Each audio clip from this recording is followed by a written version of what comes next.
never wanted to really discuss about this topic because all the other stuff that's been going on here in San Francisco. But we need to address racism in San Francisco. I'm gonna wait a few seconds before we start. I should have enough power for an hour. But I'm the Panda photographer, everybody. I experience racism in different ways, different skill sets, how they do it. But here, particularly in San Francisco, and a lot of San Francisco residents can maybe vouch for me here. With that said, everyone, I really want you guys to subscribe to the channel. I really want you guys to take the time to understand I'm in a COVID crisis. I'm houseless, but my IQ is way too intelligent for some of these local jobs here, and too intelligent for some of these racism people here in San Francisco. And I just watched Jeremy Willis' video, and he made me want to talk about this because this has been happening quite a bit. I did discuss this before in the other live streams now, so keep that in mind. But let me get an audio check, please. Can I get an audio check, please?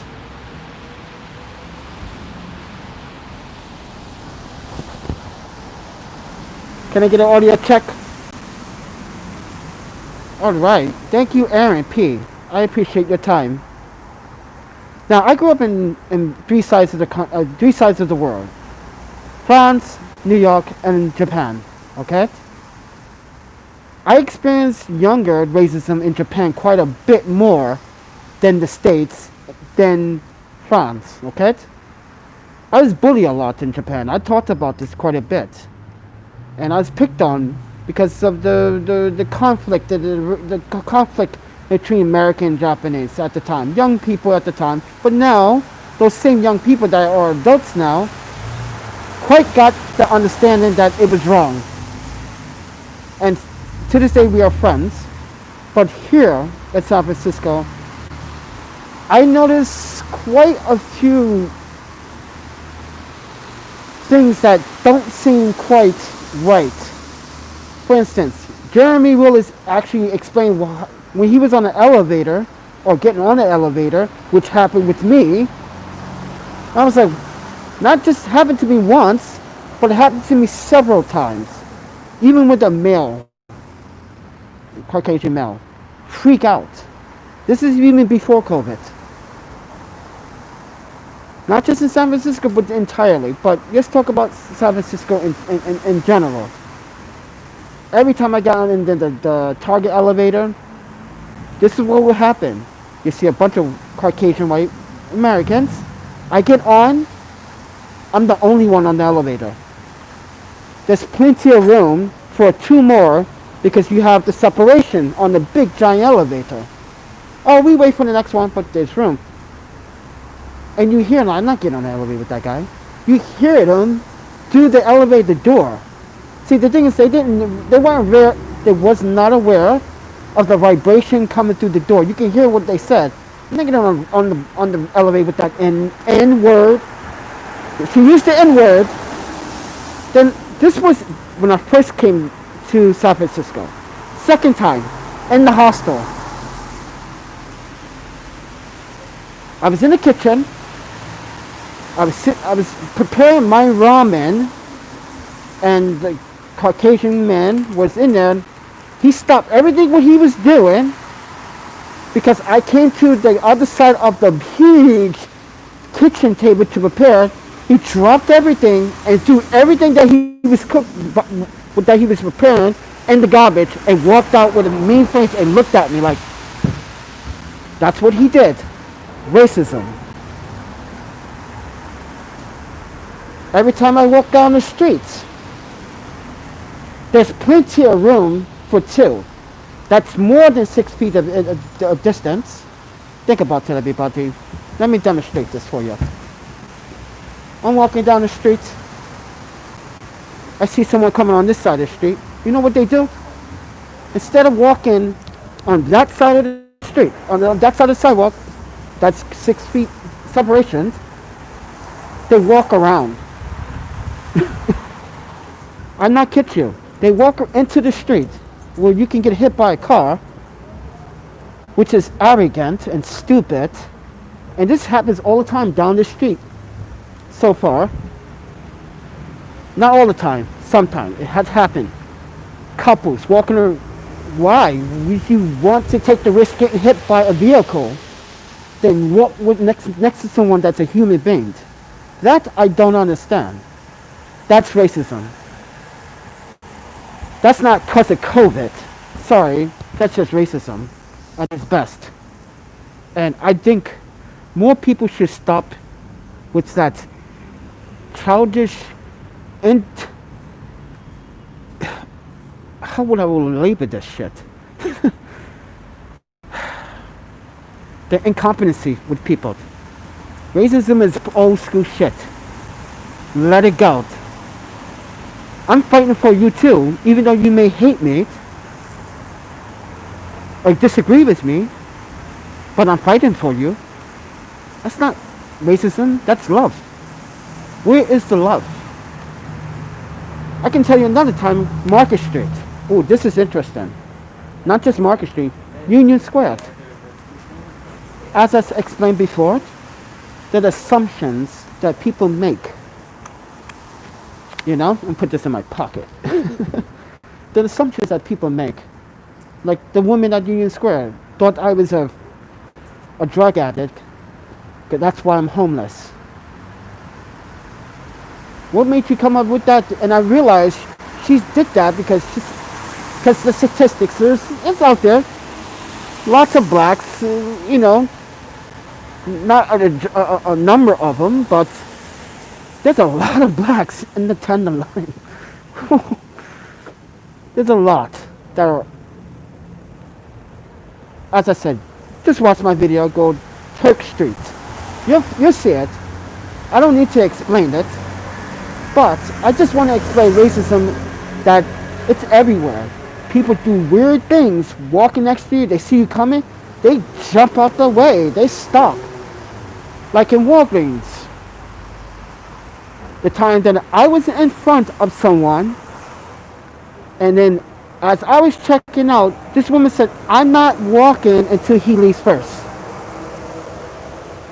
That's not COVID. That is not COVID. That's racism. You won't leave the aisle that I'm registering my food out, because there's a, you know how the Walgreens has this one aisle, so you have to walk behind the person sometimes, but you have the, you got distance now. You have distance. She refused to walk by me. I can name a couple other times where people at Union Square profile thought that was something that wasn't. And that, you know, it's just racism. When you talk about false identity for someone's character, you hurt someone, and you think you know everything. I don't know everything, but I do know this. I know racism when I see it. People look down at you. Yeah, you can look down on me all you want. I'm not from your city, by the way. I respect your city because I'm trying to help you protect it, and I don't even live here. Look at all my videos. I don't even live here. I'm trying to protect it for you. That shows me that I'm the bigger man than you are. Or the bigger woman, if you want to go to that route. Because, you know, I don't really have a big sister. Well, Ika is not my big sister because I'm older than her, but that's a different topic. She's not my real sister, by the way. She's from the Japanese side. But the point is, like, people are fucking racist here sometimes. And it gets a little bit annoying. So, and then you have your friendly people that want to actually talk to you. And Arron, you might be right. A superiority complex they may have. Yeah, they might have that. That's typical to say. But it should never happen during this time. That's the whole point. Let it go. COVID is... May I say this, please? COVID doesn't care what race you are. what skin, how rich, how poor. It's coming for you. I think it's time for us to get together and bond and unite. Forget the bullshit about black and white. White supremacy, bullshit, blah, blah, blah. No one... I understand that some of that needs to be addressed. Because this is not the country that we were hoping it to be in 2021. Most of you did not plan this. Most of you did not expect this. You thought 2021 was supposed to be the future. Right? The future of America for everyone. For all rights. I'm a dual citizen. For all rights. But it's been like Trump wanted to any child that was born here during the 80s through the DACA program, he ruined people's families, people's lives. I'm sorry, Trump, but you did. And I just felt disgust. But now Biden wants to reverse that, which is good, because that brings people together. And I'm not saying bring illegal immigrants in here, but everyone has a fair share of earning the right to become a green card holder or a citizen. Because if they think this country could be great and they think they could provide the service, then let the man or woman provide the service for this country. Let's see what they can do for us as a united family. That's why that's the whole point of the word ally means. Allies means another set of a family. In my opinion, allies mean families. You know, it means like you can trust this person, like a family member. That's an ally, right? I thought that's what that means. So if you can trust, let's say, the British, the Japanese, South Korea, aren't they family too? So why do we discriminate when they want to come and work here and bring their efforts to help this country be better? Why are we so against it? Maybe they want to get away from their country and start something new here and make this country better, because maybe they said to themselves, oh, I want to be American. From what they see from their view on their side of the world, this is what most of you don't understand. When I'm back in Osaka, I don't see a lot of Japanese American television. So I don't really know what's going on. I have to go online.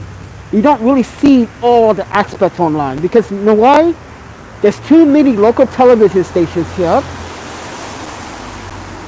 to order to get a sense of what goes on in America. There's only very few Japanese networks, Chinese networks, but they're huge. That's why they're only few, but they're big. See, there's a difference. There's too many, and it's here, but saturated. You get it?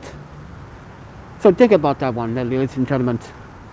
I'm not trying to preach to you. I'm just saying, why do we deny the fact that someone wants to become American here? Why do you deny the fact that I'm a black and French American Asian boy? You walk down the street and you think I'm a disease.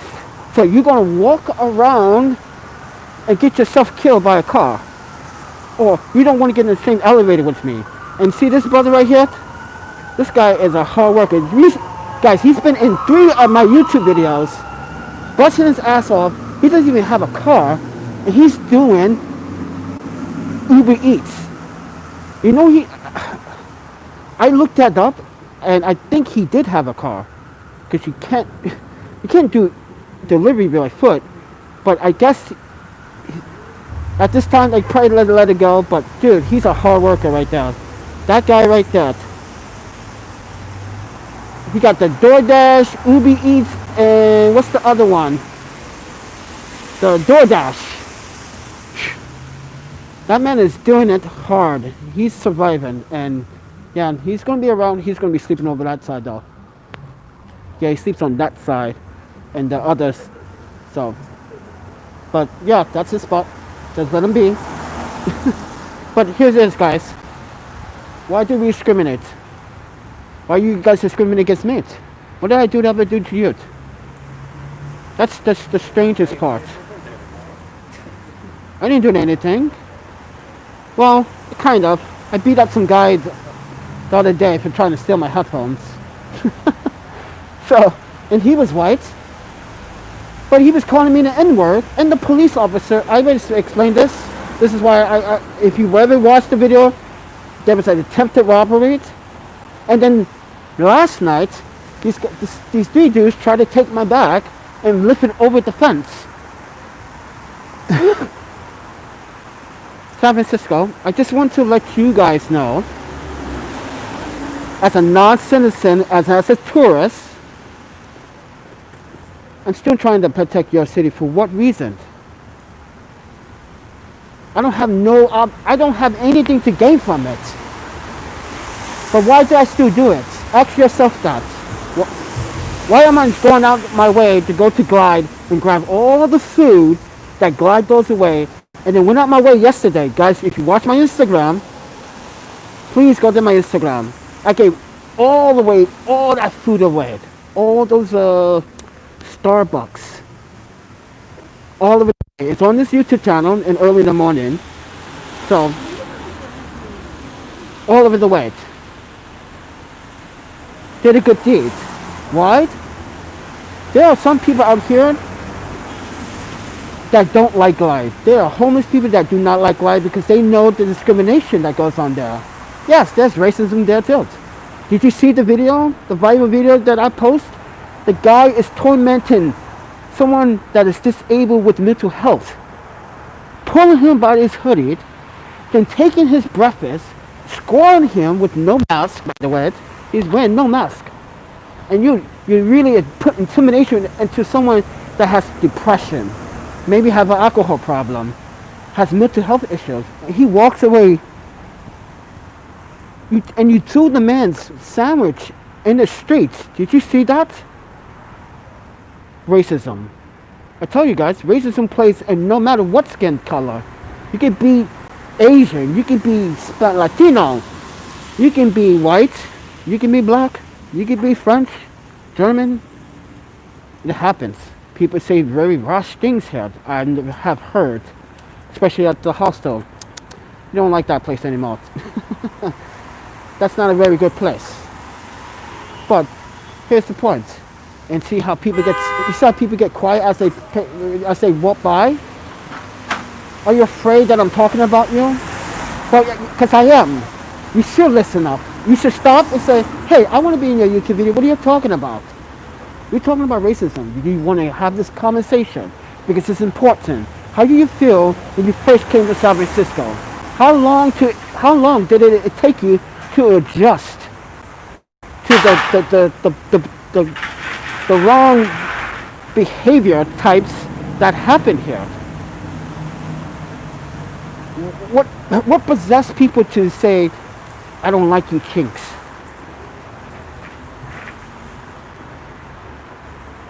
What possesses that in someone?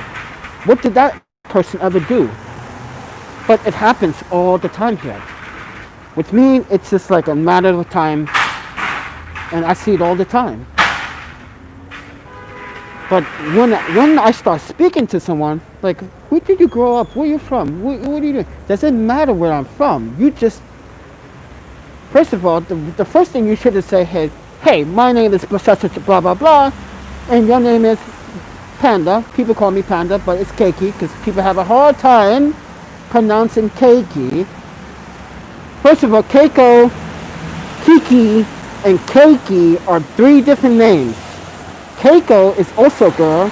Kiki is spelled K-I-K-I.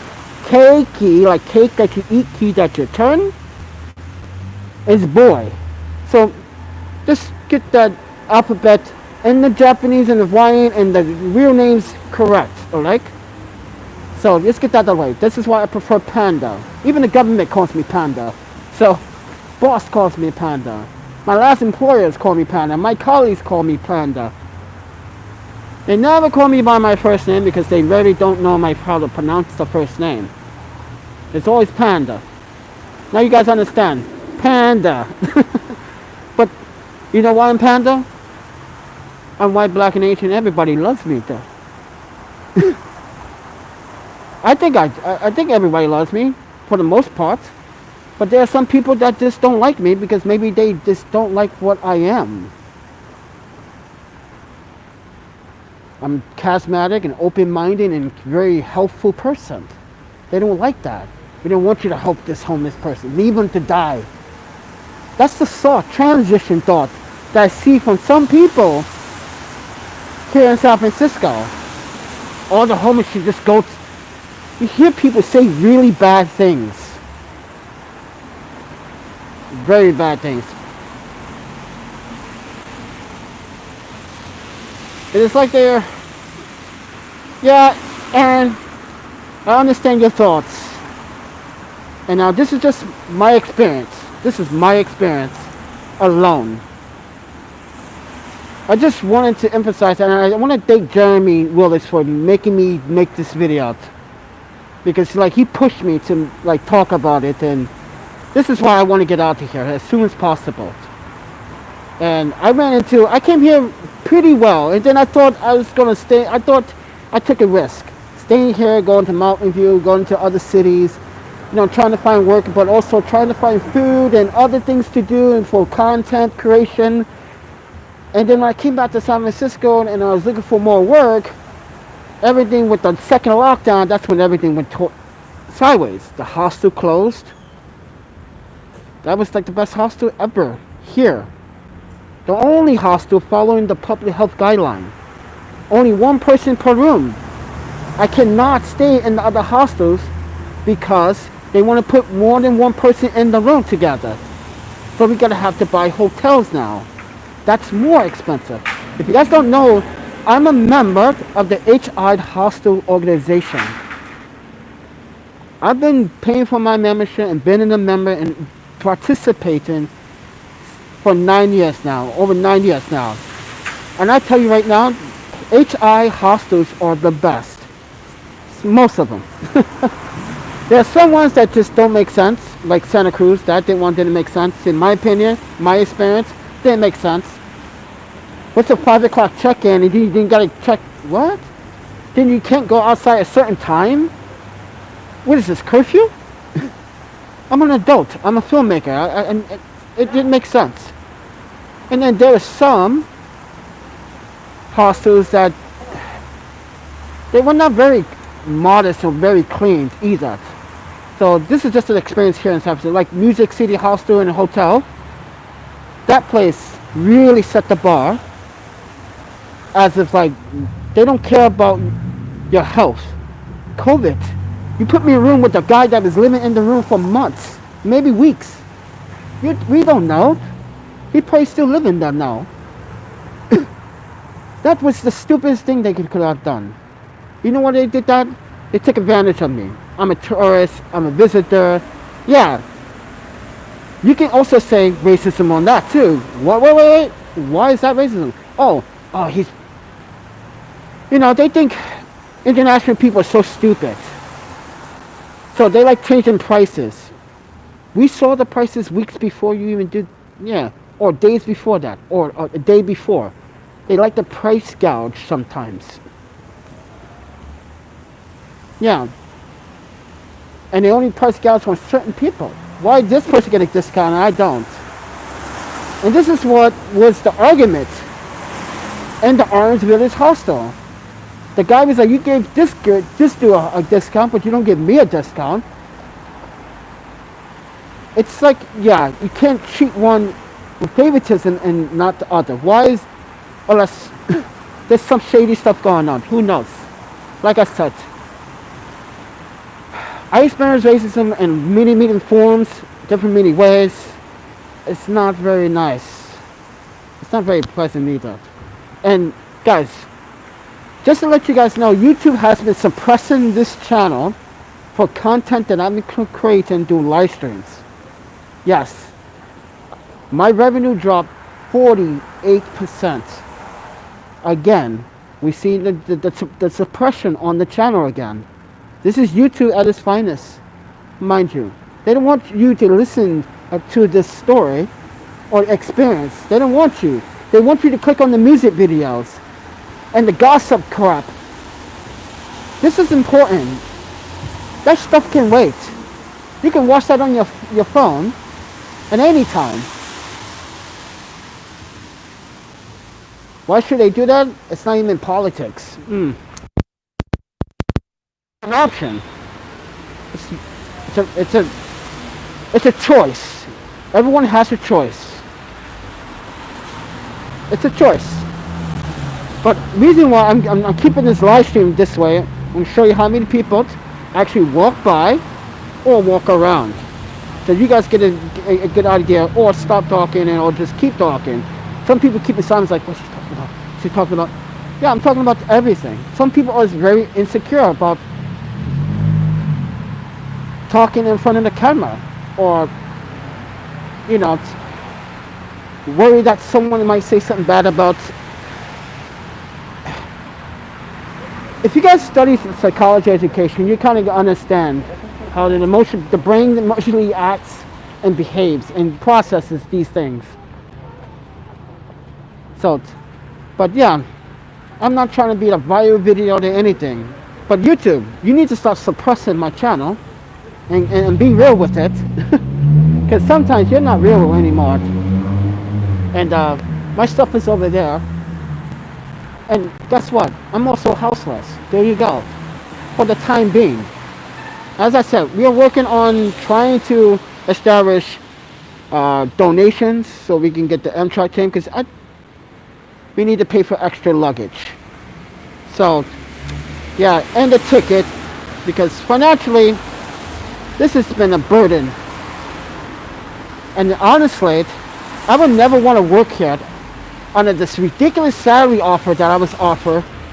No, I'm not going to do that for that salary. When the taxes here, mind you, California is going to is changing, mind you. This state wants to tax everything that you own. Yeah, I don't want to live in a state like that. No, and the crime is too rampant. Look at me, almost got robbed last night. I had to stay up all night. I've been up all night, all day. Check my YouTube videos out. I've been in my Instagram. I've been Instagram in the middle of the night just to give you guys updates so you know that I'm safe. I'm doing all that to keep safe. And that's why I don't have much battery left. But it goes to show that what I'm trying to do is keep myself safe while we have a little bit left time here. And I really want you guys to subscribe, like, and share. And also show your support. And show your awareness that racism should be just... We don't need it right now. We do not. What we need is to fight this COVID. Let's get back to normal. Because this is not normal. This is not normal. None of this is. It's not normal. This is freaking people out. These owners right there in the restaurant keep coming out the door looking for customers. It's a frightening scene for small businesses. It's a very frightening scene to see. They worry about if they're going to make bank for the week, the quarter for the week. It's a frightening scene. Not just for the homeless, not just for me of racism, but for everyone. Like I said, I don't even live here, and I'm fighting for you. I'm speaking on your behalf. I think you should be not grateful, but thankful. There's a difference from grateful and thankful. Thankful that someone acknowledged the fact that this should be happening in every other state. I'm Panda. I tried to do my best. I lost someone prematurely a few years ago. So, yeah. So I have to do this. This is my mission. Put it like that. I got a mission, I gotta do it. The mission is not complete until the day I die. How about that? Because I think Nami will want that too. But with that said, everyone, I'm Panda. You guys want to support? You guys want to help out? Just subscribe, like, and share the content. If you guys want to do a step further, there's a PayPal, there's a Cash App, there's a Venmo. If you use either of the one, you can make a small donation to help make a big difference. Only one big difference is get that Amtrak ticket. Let's get out of San Francisco. I'm sorry, San Francisco, but I have to go. People want me back in Wisconsin. And I have a place there, so all set up and ready to go. Thank you, Bob, for that. I appreciate that. So we do have missions. As I said, guys, Panda, I'm not the only Panda, I'm Big Boss Panda, but you know, you guys are the Panda Nation. Think about that. Like I said before in my other live stream, you guys have more real estate on this YouTube channel than I do. This is your channel as well, as it's mine. It's just how it is. You guys give me the feedback, you guys give me the responses that I need to create content. Most of you guys like the content, but lately YouTube has been suppressing certain videos for the weirdest reason. I don't know. You suppress education videos like my Lightroom tutorials, and why would you suppress that? What's wrong with it? And then when I get a comment, people are like, I've been looking for this content for a while, man. I do things that other photographers don't do sometimes. And YouTube suppresses it. Like now, they suppress all the videos. But they won't suppress the crazy stuff that I'm doing here. Have you noticed that on my YouTube channel? Just look at my YouTube channel. Look at the numbers for certain videos here in San Francisco. Look at it. It's strange, isn't it? You will give my video 1,500 likes for the fight that happened at Safeway 2 weeks ago. Oh yeah, but you won't give me 1,500 views for education about photography and lighting. That's crazy. I'm a good teacher. Ask Mr. Walker. Ask any photographer that's asked me any questions about lighting that uses Sony or Canon. Mind you, I use Nikon, Canon, Sony, Pentax, Fuji, name it. You give me a full frame, medium size, full... Mama, I create magic. I create magic with the camera. That's what I love to do. That's my mental health.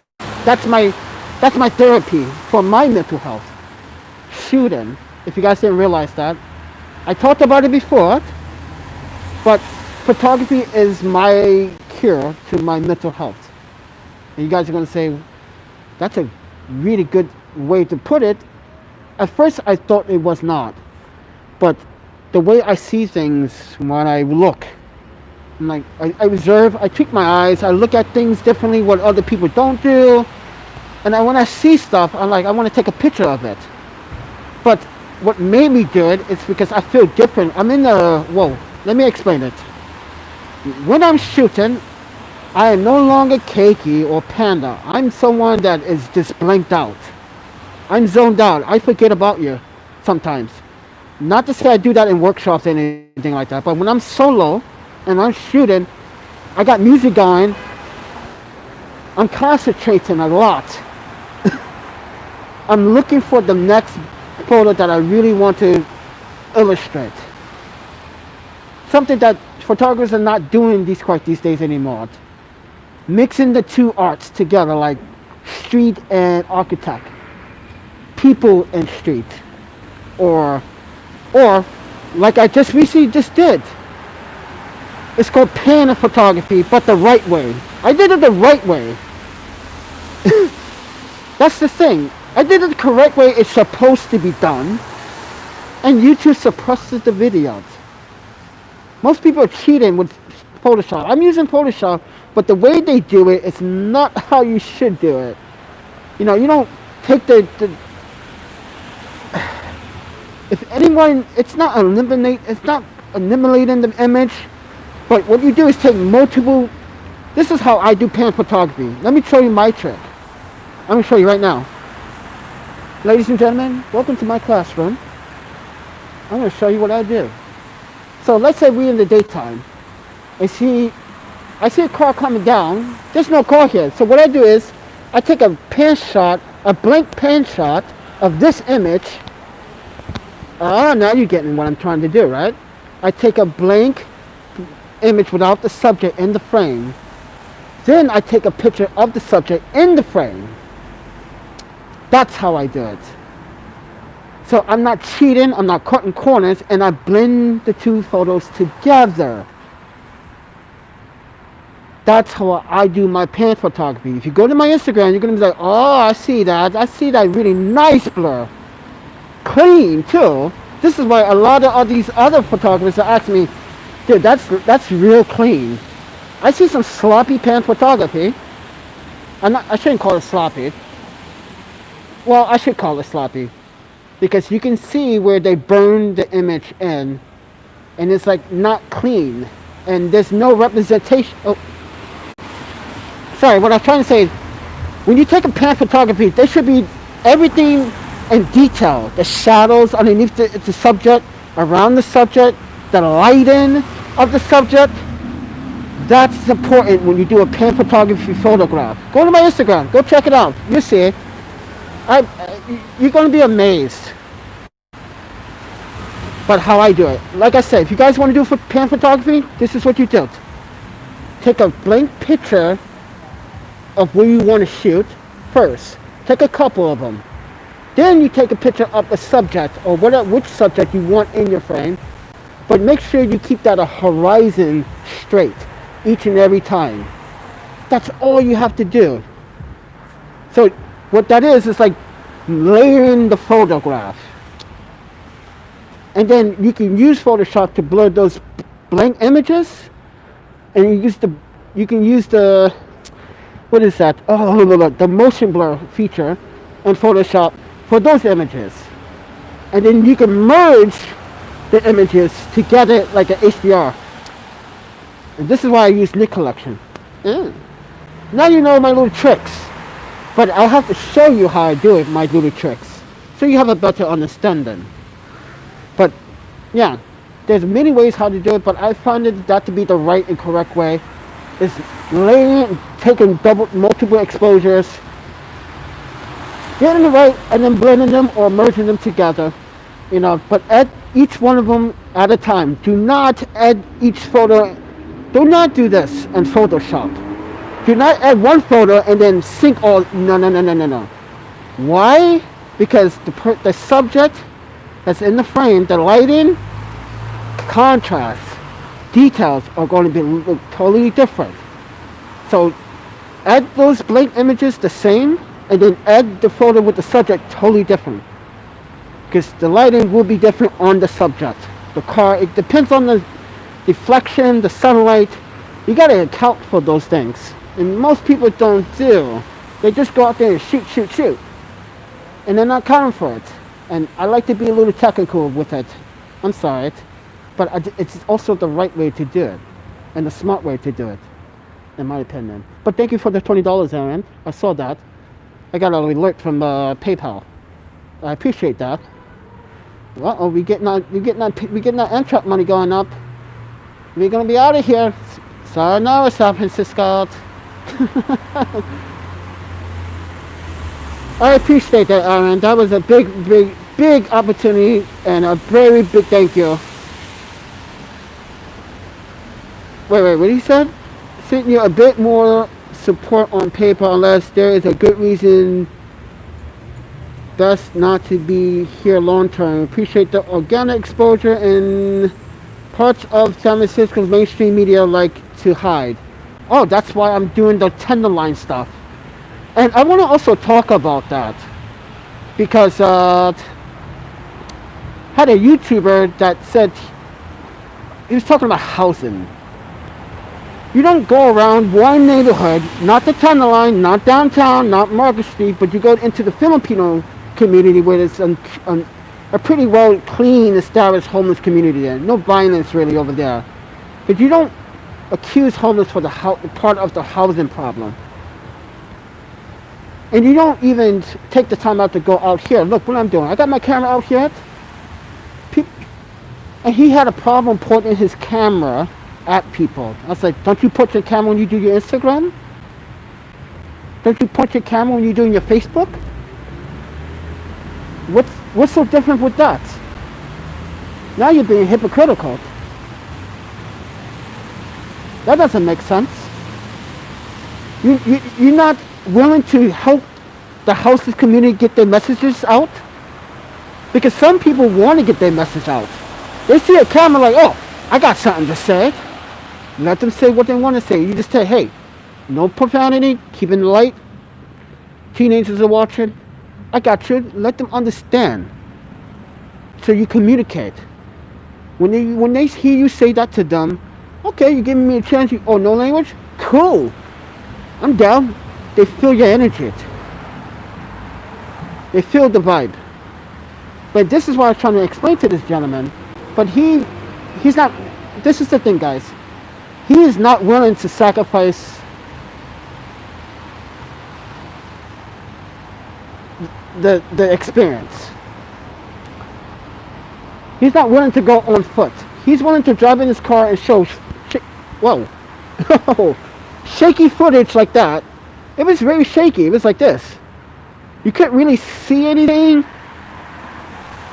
And when it does, it was getting me motion sick. You see what I mean?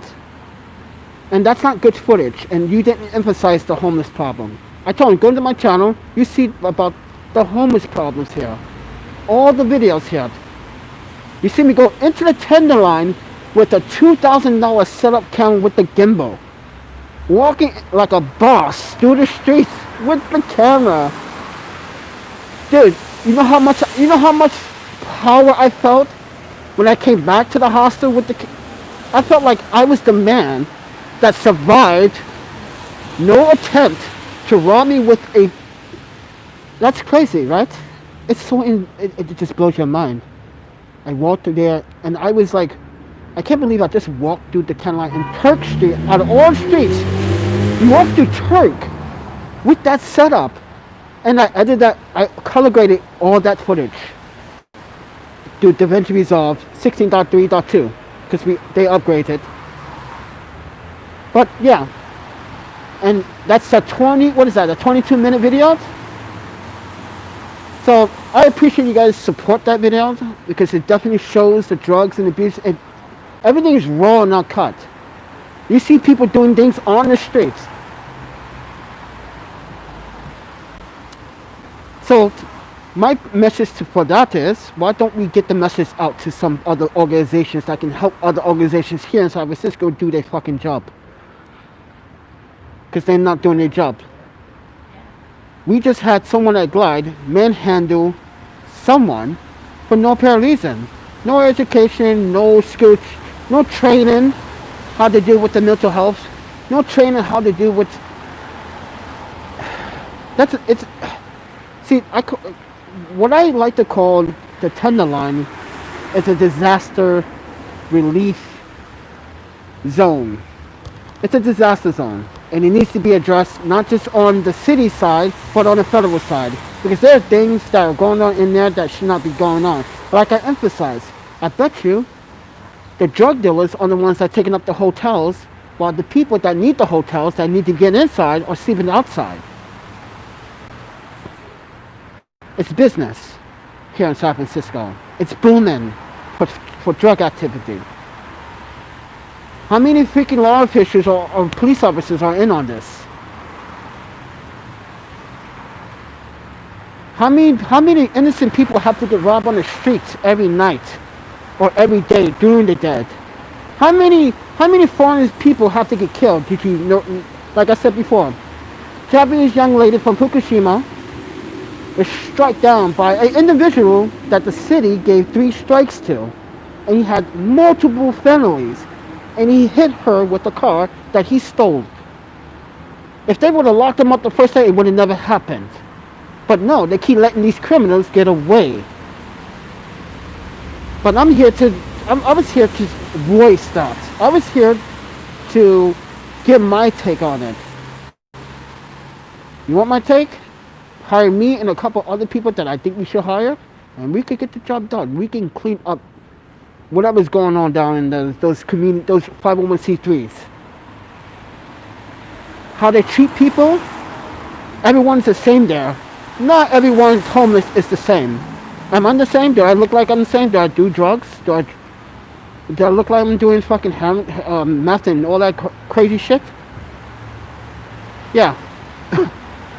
Okay, you know what? Go check out Jacob or Jake. He's in California right now. He's a ex-user, mind you, and he's been clean for like 2 years now. His YouTube is blowing up, by the way, and he's been doing Uber Eats in his car and stuff like that. And he's homeless too, in his car, and he's doing YouTube now. I think you guys know who I'm talking about. Go check his channel out, and he's doing really big things. He's a good example of how you can change your life. And you know what he said? He said it was us, the people, that made him change his life. He saw what people can do, and he just wanted to change. He wanted to do something for himself this time. Something good. He woke up. And that's a good thing. Right, Spencer? Me and Spencer, we even saw a crackhead do away with that crack pipe. We was like, oh, you're retiring. and Spencer, if you're watching, please verify that. Because that was epic. For us, that was epic to see that a crack user was throwing away their crack pipe. Just do it in the air, like, and watch the drop, like, and we were confused. We were like, what? What did we just... Are you retiring? And he just walked away. And that was like... That's the motivation that people need to see. You don't need that shit. You got people. You got good people out there that can help. You want to get into the program, you can get into the program. You want to get education for something? Oh, you want to be a photographer? Oh, come to Panda class. I'll show you. But mind you, my Panda classes are pretty strict. So I expect you to do your homework. I expect you to learn from other photographers as well, not just me. The photographers that I probably would recommend that you should, like David Oster, Mark Geller from Sony, Bruce Cannon from Canon, Kevin. If you go to my Instagram, just hit them up. There's so many photographers out there. Who else? Well, I'm not trying to focus on videographers. I'm going to do photographers. You know what I mean? Like, it's YouTubers and videographers. They do photography, but not as much. We want to give you the good photographers that do. They're like fathers, okay? So put it that way. There's so many that I would recommend. Maybe if I update this video's information, I will put a list of photographers. Oh, we got 10% battery. But thank you for the donation, and thank you for everyone for watching. But I wanted to talk about racism in the very beginning. I didn't want to drag it on for too long. But even now, I'm experiencing this as we are out here sleeping. So, got people that's like, these homeless people in my neighborhood. Like, I'm sorry, but I'm a guy that wants to be safe too. And I feel like your neighborhood is a safe place to be right now. Is that a crime to be wishful thinking about your neighborhood and wishful thinking about that you are a good person and you might allow me to stay here? That's how I feel. I feel the energy, and now you're telling me you don't want me here. That makes me feel bad. Makes me that I was trying to give me too much praise. You see? People don't think about that. People just want to stereotype. Because you're a color, or you're from different parts of the world, or you just the fact that like you're trying to be an Uncle Tom. You know how many times I've been called an Uncle Tom? Like, where you from? I get this from African Americans, but I also think I get this sometimes once in a blue moon from white Americans. Like, you want to be one of those white boys. You want to be so patriotic. I'm like, no, I do not. Like, where are you from, really? I don't remember that accent. My accent has nothing to do with it at all. It's like patriotic. What's so patriotic trying to help someone else? I was born for that reason. You know that, right? We were created for a purpose. The purpose is to help each other. Think about our mistakes.